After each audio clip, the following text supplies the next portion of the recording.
It was a rainy evening in the small town of Ravenshill when Ethan first saw her. He had ducked into the dimly lit bookshop, just off the main road to escape the downpour. The scent of old pages and fresh coffee filled the air, a strange but comforting combination that always soothed his restless thoughts. He didn't expect anything unusual to happen that day. He certainly didn't expect her. She stood by the poetry section, one hand running gently along the worn spines of the books as if choosing her next lover. Her name was Isla, he would learn later. Her hair, a soft cascade of auburn waves, caught the glow from the lamp above her, and her presence seemed to silence even the storm outside. Ethan wasn't a man easily captivated. A photographer by profession, he had spent years observing beauty from behind a lens, analyzing form and expression with cold precision.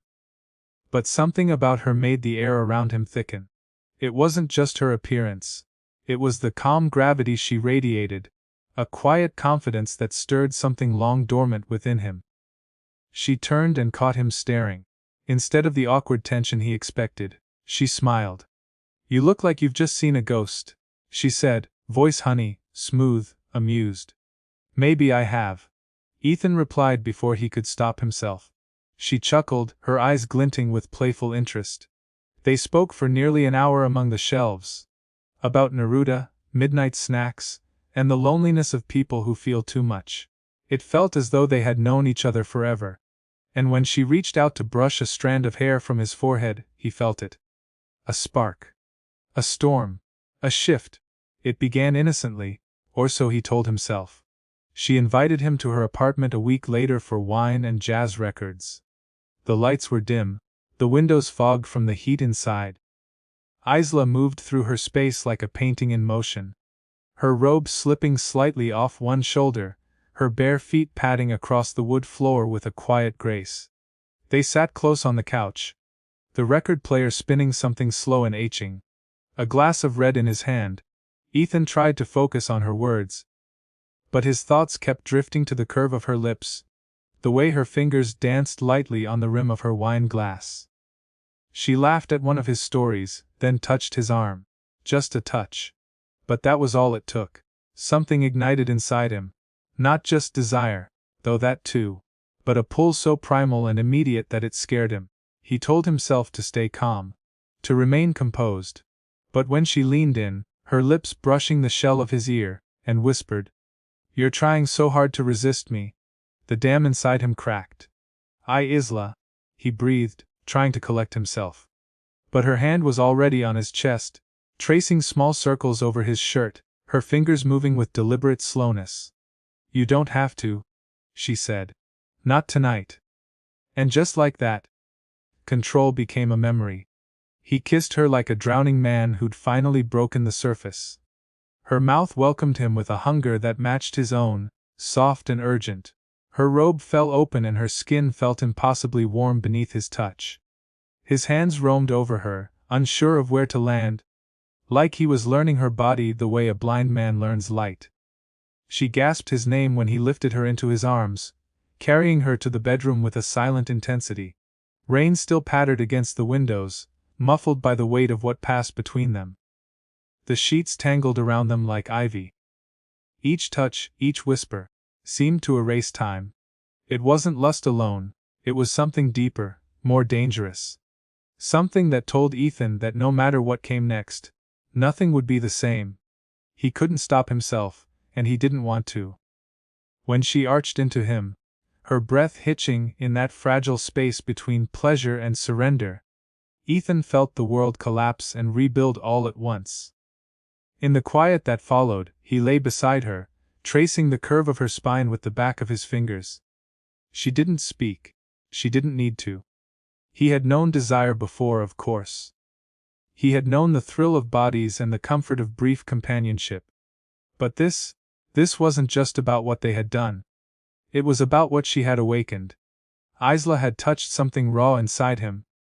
Something that had been buried beneath years of solitude and half-hearted connections. She had looked at him, touched him, like she saw the man he was trying so hard not to be. And he had let go. He had surrendered. In the days that followed, Ethan found himself thinking of her constantly. Her laugh echoed in his thoughts. Her scent lingered in his apartment, in his clothes. He kept checking his phone for messages, even though she hadn't promised anything. He had always prided himself on being emotionally guarded. One night never meant more than it was supposed to. But Isla had rewritten that rule without warning. When he saw her again, she smiled like nothing had changed. And maybe for her, nothing had. But Ethan knew the truth. Something had shifted inside him. He didn't just want her. He needed her. Not in a toxic, possessive way, but in the way a starving man needs bread, or a blind man needs the sun. One evening, as they stood in her kitchen making pasta, Isla reached across the counter and touched his cheek. Just a simple, soft gesture. And again, he felt it. That surge. That wave of helpless need. He leaned into her hand, closing his eyes, breathing her in. "You okay?" she asked softly, tilting her head. He opened his eyes and looked at her. Truly looked. "I don't know how you do it," he said. "Do what?" "Make me lose myself every time you touch me." She smiled, stepping around the counter, sliding her hands under his shirt. "I don't want you to lose yourself," she whispered. "I want you to find who you really are. With me." And in that moment, Ethan realized something. It wasn't just her touch that unraveled him. It was the way she saw him. Her hands were simply the gateway. The real fire was in her understanding, her acceptance, her bold, fearless love. They made love again that night, slower, deeper. And this time, it wasn't about not being able to control himself. It was about choosing not to. It was about wanting to give in. Completely. To her hands. To her warmth. To the life she invited him to live. In the months that followed, their story deepened. They traveled, they fought, they made up. They talked until sunrise, argued over favorite albums, danced barefoot in the kitchen. Ethan no longer feared losing control, because he understood now real love isn't about holding back. It's about letting go. And it had all started with one touch. The moment she brushed his arm in that bookstore. He hadn't been able to control himself. And he was glad. Because letting go of control had finally brought him the thing he didn't even know he was missing. A place to belong. Someone to surrender to. Someone worth surrendering for.